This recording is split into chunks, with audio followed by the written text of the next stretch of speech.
এক গ্রামে রঘু নামের এক কৃপণ ব্যক্তি বাস করত। তিনি খুব ধনী হলেও কাউকে কখনোই সাহায্য করত না এবং নিজেও খুব কষ্ট করে খেতেন।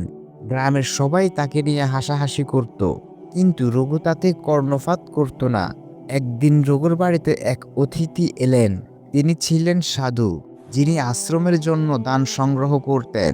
তিনি রঘুকে বললেন, ভাই, আশ্রমের জন্য কিছু দান করলে বড়ই উপকার হয়। অন্তত এক মুঠো চাল দিলেও চলবে। রঘু ভাবল, যদি কিছু না দেই তাহলে সবাই তাকে আরো কৃপণ বলবে। তাই সে এক বুদ্ধি খাটালো। সে এক মুঠো চাল নিল, কিন্তু তার মধ্যে বেশিরভাগে পাথর মিশিয়ে দিল। এরপর সেই চাল সাধুকে দিয়ে বলল, এটা গ্রহণ করুন সাধু বাবা, আমার সাধ্য মতো দান করলাম। সাধু স্মিত হেসে চালগুলো নিলেন এবং রঘুকে বললেন, ঠিক আছে ভাই, আমি আশীর্বাদ করছি, তুমি যেন এই চাউলের মতোই ধন সম্পত্তি পাও। রঘু খুশি হয়ে গেল, কিন্তু এরপর থেকে তার ধন সম্পদ কমতে লাগলো। সে যতই টাকা জমাতো, অদৃশ্যভাবে তা হারিয়ে যেত।